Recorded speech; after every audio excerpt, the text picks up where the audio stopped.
जरा गौर कीजिए, हम और आप देखें मुआशरे और सोसाइटी पर हम नजर डालें, हमें नजरें दौड़ाना ही पड़ेंगी और देखना पड़ेगा फिर एक बाप की मोहब्बत, एक माँ की मोहब्बत, एक बीवी की मोहब्बत, एक बेटे की मोहब्बत, एक बहन की मोहब्बत, ये सब क्या है, ये किसने पैदा की है। जरा तसव्वुर करो कि छोटा सा बच्चा है, लेटा है, आपकी बीवी माँ के बगल में लेटा है और बच्चा पेशाब कर देता है।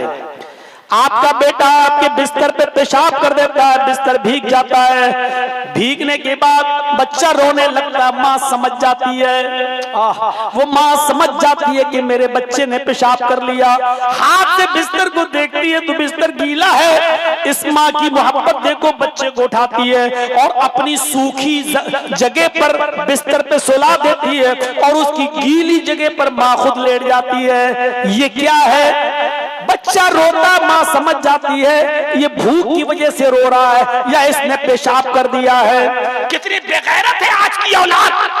माँ पूछती क्या हुआ, अरे चुप, तू नहीं समझेगी। कैसे कह देते हैं, अरे चुप रहे यार, बुढ़िया हो गई है, बोलती रहती है टल टल टल, अरे तू नहीं समझेगी क्या हुआ। आज तुम्हारी हिम्मत, तुम्हारी मजाल, तुम अपनी माँ से कहते हो कि तू नहीं समझेगी। अरे वो तो उस वक्त भी तेरी बोली समझती थी जब तू बोलना नहीं जानता था, वो तेरी आवाज से पता लगा लेते थी कि तुझे भूख की वजह से रो रहा है या बिस्तर गीले होने की वजह से रो रहा है या पेट में दर्द होने की वजह से रो रहा है। वो तेरे रोने से पता लगा लेती थी कि तुझे ये रोने की आवाज किस वजह से आ रही है। आज तू इतना बड़ा हो गया है कि अपनी माँ से कहता है कि बुढ़िया तू नहीं समझेगी, खामोश, तू नहीं समझेगी। उस माँ को देखो, छोटा सा बच्चा आया गुस्से में और दूध भी, छोटा सा बच्चा आया और उसने माँ के गाल पे एक थप्पड़ मारा, एक थप्पड़ मारा उसने बच्चे ने अपनी माँ को। माँ को अपने बच्चे पर दया आती है, माँ उस थप्पड़ का बदला नहीं लेती है। जैसे उसने अपनी माँ के गाल पे थप्पड़ मारा, माँ ने उस बच्चे को उठाया और अपने सीने से लगा लिया। ये क्या है, ये क्या है, बच्चे ने तो मारा लेकिन मार किस मामले को माँ ने मोहब्बत का और रहम का मामला बना दिया। माँ ने उसी बच्चे को सीने से लगा दिया, बज़ाहिर मार के मामले को उसने मोहब्बत के मामले में बदल दिया। ये माँ के अंदर ये मोहब्बत किसने पैदा की है, माँ के अंदर ये मोहब्बत किसने रखी है। मेरे भाइयों, हमें सोचना पड़ेगा, ये अल्लाह रब्बुल आलमीन की कोई कम बड़ी नियामत है, उसने हमारे दिलों में मोहब्बत पैदा की है। अगर माँ के दिल से मोहब्बत निकल जाए तो माफ कीजिएगा हम और आप इतने बड़े ना हो पाए। बाप के दिल से मोहब्बत निकल जाए तो हम और आप परवान न चढ़ पाए। माँ और बाप के दिल में अल्लाह ने मोहब्बत पैदा की और ऐसी मोहब्बत पैदा की कि आपको मैं बताऊं, और सुनिए, मैं जानता हूं कि अब 10% भी लोग नहीं रह गए जलसे में। अब आप लास्ट और आखिरी चीज सुनिए और मैं सुनाऊं, और इस चीज को सुन के आप इबरत हासिल करेंगे कि देखिए और नजर डालिए अपनी सोसाइटी पर। आप अपनी बेटी की शादी करते हैं, आप अपनी बहन की शादी करते हैं, जाहिर है हम लोग चाहे कितना बोले जहेज के खिलाफ, लेकिन जहेज का चलन है, नहीं रुक रहा है और पता नहीं रुकेगा भी कि नहीं रुकेगा। मौलवी मुल्ला चिल्लाते रहेंगे, चीखते रहेंगे, आप सुनते रहेंगे, लेकिन नहीं रुकेगा। मेरे भाइयों, जहेज में आपने अपनी बीवी को, अपनी बेटी को, अपनी बहन को कुछ बर्तन भी दिए। और एक तजर्बे की बात बता दूं, आपकी बेटी, आपकी बहन जब ससुराल जाती है मायके से, तो मायके से मिलने वाले सामान की बड़ी हिफाजत करती है। ये आपको मालूम होगा। आपके घर में भले ही सामान है, उसकी उतनी हिफाजत नहीं करेगी जितनी हिफाजत आपकी बहन, आपकी बेटी अपनी ससुराल में अपने मायके से मिलने वाले सामान की करेगी। माँ ने जो दिया, बाप ने जो दिया, भाई ने जो दिया, उसकी जो हिफाजत करेगी, वो अपने ससुराल के सामान की भी उतनी हिफाजत नहीं करेगी। ये नेचुरल चीज है, फितरत है। दो शीशे के, दो कांच के गिलास भी हैं। आपने जो जहेज दिया है, जो सामान दिया है, जो बर्तन दिए हैं, उसमें दो गिलास शीशे के, कांच के हैं। आपकी बेटी, आपकी बहन घर की सफाई करते करते बर्तन की सफाई करने लगी। कांच के दो बर्तन अचानक जमीन के ऊपर गिरते हैं। कांच के दो बर्तन ऊपर से नीचे गिरते हैं। जैसे कांच के गिलास ऊपर से नीचे गिरे, एक गिलास तो बिल्कुल टूट गया, चकनाचूर हो गया, टुकड़े टुकड़े हो गया, लेकिन दूसरा शीशे का गिलास बच गया। दूसरा शीशे का गिलास बच गया, जो कांच का गिलास था दूसरा बच गया। चलिए, सवाल है मेरा, इस रात के 1:30 बजे आपसे सवाल है, ये बताइए कि आपकी बेटी या आपकी बहन इन दोनों गिलास में से किस गिलास की हिफाजत करेगी? जो टूट गया उसकी या जो बच गया उसकी? आपका जवाब होगा जो बच गया उसकी। नेचुरल जवाब है, फितरी चीज, आप यही जवाब देंगे। अरे जो टूट गया उसका क्या करेगी? अगर उसका बच्चा बिस्तर पे बैठा है तो वो कहेगी बेटा उतरना नहीं, बिस्तर पर ही रहना। नीचे कांच का गिलास टूट गया है, इसकी किरचें बिखर गई हैं, बेटा बिस्तर से उतरोगे, चारपाई से उतरोगे, बेड से उतरोगे तो इसकी किरचें पैर में घुस जाएंगी, चुप जाएंगी। नहीं, मैं झाड़ू लेके आती हूँ, इसको साफ करती हूँ, बेटा अभी बैठे रहना।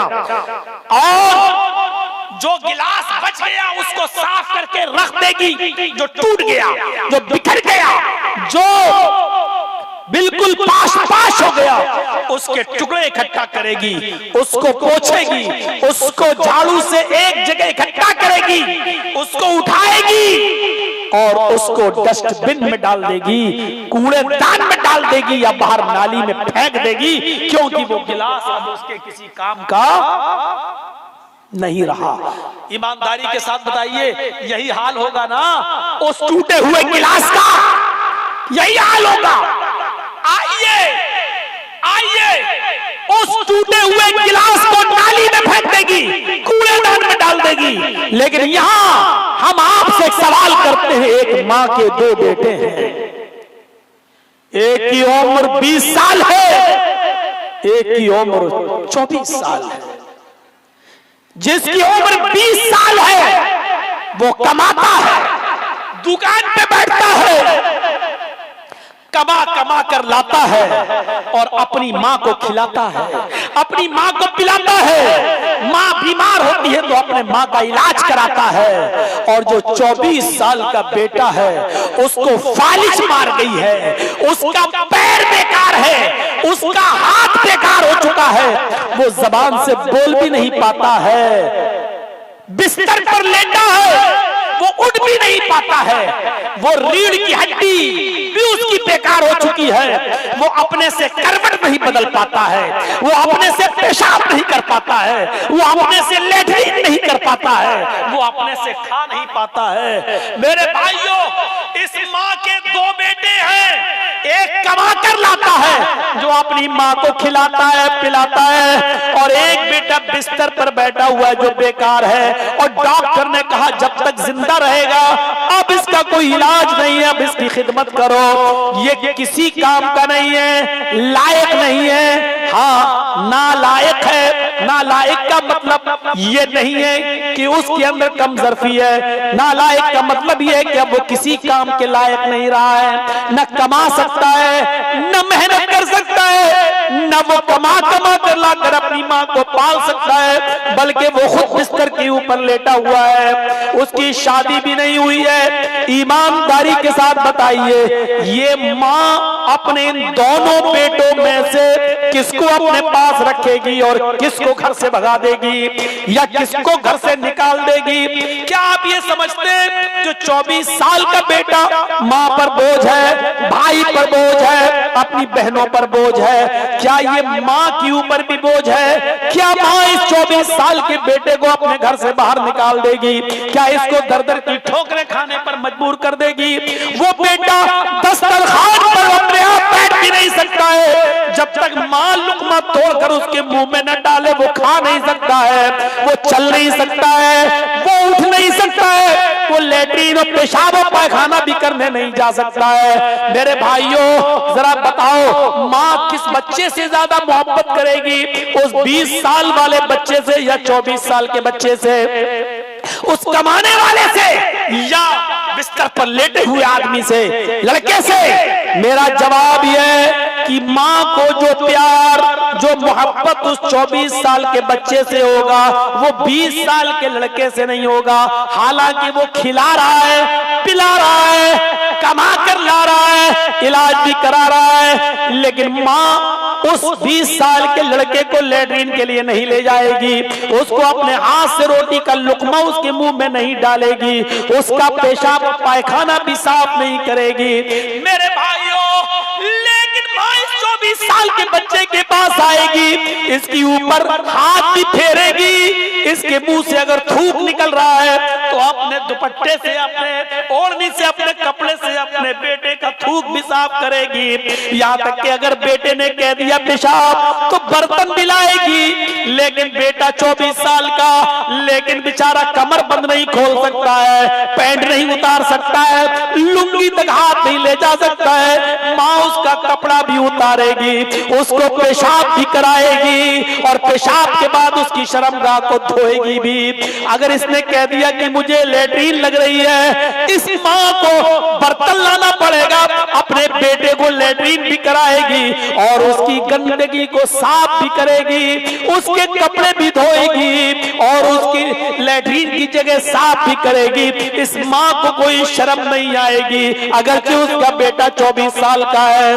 माँ के अंदर उस तंदुरुस्त और सेहतमंद लड़के से ज्यादा इस अपाहिज लड़के से जो मोहब्बत है, ये मोहब्बत किसने पैदा की है, ये मोहब्बत कहां से आई है, ये मोहब्बत का जरिया क्या है, ये मोहब्बत कहां से पैदा हुई है, माँ के अंदर ये दर्द किसने पैदा किया है, माँ के अंदर इस बच्चे की मोहब्बत किसने डाली है, जबकि जानती है कि ये बच्चा मेरे किसी काम का नहीं है।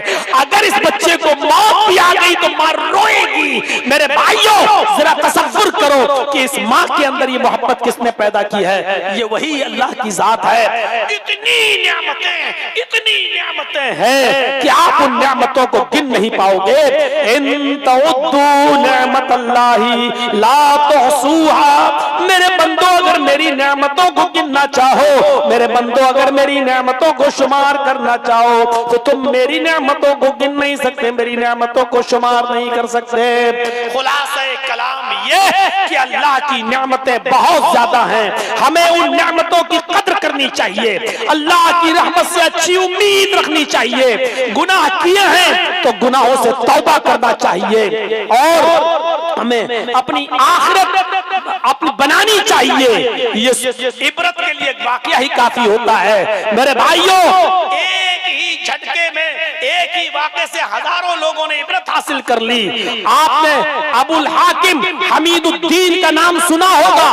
वो अपने बाप के मरने के बाद अबुल हाकिम हमीदुद्दीन को जब बादशाह बनाया गया, खलीफा मुतय्यन किया गया, बहुत बड़ी जमीन और बहुत बड़ी हुकूमत का मालिक था, लेकिन शहर के बीचों बीच इसका एक गार्डन, एक बाग था जहां उसने खिदमत के लिए एक लौंडी रखी हुई थी। लौंडी रोज उसका बिस्तर बिछाती थी और ये हमीदुद्दीन अबुल हाकिम उस बाग में जाके थोड़ी देर आराम करता था। एक दिन उस लौंडी ने, खादिमा ने सोचा कि देखें बादशाह का बिस्तर कैसे होता है, बादशाह का बिस्तर कैसा होता है। उसने फूलों से सजाया और थोड़ी देर के लिए बिस्तर पर लेट के देखा कि देखे शहजादे का बिस्तर कैसे है, कैसा है। जैसे वो लेटी उसको नींद आ गई। ऐसे में हमीदुद्दीन अंदर आ गया और बाग में अपनी लौंडी को बिस्तर पर लेटा हुआ देखा। उसने डांटा, लौंडी खड़ी हो गई। उसने कहा तेरी हिम्मत, तू मेरे बिस्तर पर लेटी। उसने कहा साहब मैंने बिछाया था और बिछा के थोड़ी देर में लेट कर देखना चाहती थी कि कैसा बिस्तर होता है शहजादों का, बादशाह का बिस्तर कैसे होता है। मैं थोड़ी देर लेटी थी, सोना नहीं चाहती थी, लेकिन इस नरम गरम बिस्तर पर पहली बार मैं लेटी की आंख लग गई। सोने का इरादा नहीं था। बादशाह ने कहा खड़ी हो जा, खड़ा कर दिया गया उसको। उसने कोड़ा लिया और हमीदुद्दीन अबुल हाकिम ने अपनी लौंडी पर कोड़ा मारा। हमेशा जब पहले वो कभी एक दो कोड़े मारता था, लौंडी रोती थी, चीखती थी, चिल्लाती थी, लेकिन आज हमीदुद्दीन ने पहला कोड़ा मारा, लौंडी हंसती है, दूसरा कोड़ा मारा, उसकी बांदी हंसती है, तीसरा कोड़ा मारा, उसकी चादर फट गई लेकिन हंसती है, चौथा कोड़ा मारा, चमड़ी उधड़ गई लेकिन हंसती है, पांचवा कोड़ा मारा, चमड़े की परतें छप गई लेकिन लौंडी हंस रही है, छठा और सातवां कोड़ा मारा तो खून की बूंदें टपकने लगी लेकिन लौंडी हंस रही है, उसने आठवां नवां कोड़ा मारा लेकिन लौंडी हंस रही है, 10वां कोड़ा मारने के बाद देखा कि वो हंसती जा रही है। हमीदुद्दीन अबुल हाकिम ने कोड़ा रोका, पूछा ए लौंडी क्या तुझे दर्द नहीं हो रहा है? उसने कहा हो रहा है, कोड़े का काम मारना है, पढ़ना है और जिस्म का काम दर्द देना है, तुम अपना काम कर रहे हो, मैं अपना काम कर रही हूँ। कहा मैंने इससे पहले भी तो तुझे कोड़े मारे, तेरी गलती पर तब तो तू रोती थी, आज क्यों नहीं रोती है? आज तो मैं दर्द देने के लिए, सजा देने ही के लिए तो मार रहा हूं लेकिन तू हंसती है। उसने कहा आज मैं कुछ सोच के हंस रही हूं। कहा बता क्या सोच के हंसती है तू? उसने कहा बादशाह मैं तेरी गुलाम हूं, मैं तेरी लौंडी हूं, तुझे जितने कोड़े मारना मार ले। उसने कहा नहीं ये बता कि तेरी हंसी क्यों आ रही है? उसने कहा मैंने बताया ना कि कुछ सोचती हूँ तो हंसी आती है। कहा क्या सोच रही है? उसने कहा मैं ये सोच रही हूँ कि तेरे बिस्तर पर जो आराम दे बिस्तर है, थोड़ी देर अगर इस तेरे आराम दे बिस्तर पर मैं लेट गई, मुश्किल से 5 मिनट 10 मिनट के लिए मैं लेट गई, मुझे नींद आ गई, आए बादशाह सलामत, जब थोड़ी देर आराम करने की सजा तेरे बिस्तर पर मेरी ये कि मुझे कोड़े मारे जा रहे, मेरे जिस्म को लहू लुहान किया जा रहा है, ये तेरे बिस्तर पर थोड़ी देर आराम करने की सजा है तेरी अदालत में। तो मैं ये सोच रही हूँ कि अल्लाह की अदालत में फिर तेरी सजा क्या होगी? जिसने कभी जिंदगी में दुख उठाया ही नहीं है, जो सुखी रहा है, जो आराम से रहा है, आए बादशाह थोड़ी देर चंद लम्हों के लिए मैं तेरे बिस्तर पर मैंने आराम कर लिया है, तो तेरी अदालत में मेरी सजा ये है कि मेरे जिस्म को लहू लुहान कर दिया गया है। मैं सोच रही हूँ कि अल्लाह के दरबार में तेरी सजा क्या होगी? जिसने पूरी की पूरी जिंदगी आराम में और ऐश में गुजार दी, मैं तेरी सजा के बारे में सोच रही हूँ। इतना सुनना था कि हमीदुद्दीन अबुल हाकिम ने कोड़ा फेंक दिया और उसने लौंडी को आजाद कर दिया। जा लिल्लाह मैंने तुझे आजाद कर दिया है, तू जा और अपनी शादी आदि करके अपना घर बसा ले। उस दिन की तारीख से हमीदुद्दीन ने अपनी सल्तनत छोड़ दी, अपनी हुकूमत छोड़ दी, खिलाफत से इस्तीफा दे दिया, जंगलों में चला गया, इबादत करने लगा, दावत और तबलीग के काम में मसरूफ हो गया और ऐसा गुमनाम हुआ कि पता ही नहीं चला कि वो कहां चला गया और अल्लाह का नेक बंदा बन गया। यहां तक कि उसका गुमनामी में इंतकाल हो गया और पता भी नहीं चला कि वो किस कब्रिस्तान में दफन हुआ। अल्लाह के नेक बंदे वो होते हैं, एक मिसाल और एक वाकया ही उनकी जिंदगी बदल देते हैं। हमने तो आज 20 वाकये आपको सुना दिए हैं, अब ये वाकयात हमारी कितनी जिंदगी बदलेंगे और कितनी जिंदगी में हमारा इनकलाब आएगा, ये आने वाला कल हमें बताएगा। मेरे प्यारे साथियों, ये हमारी मस्जिदों में फजर की नमाज में आने वाले नमाजियों की तादाद हमें बताएगी कि इस जलसे का कितना असर हुआ है हमारे समाज पर और हमारे मुआशरे पर। इससे ज्यादा अब हम चल भी नहीं सकते।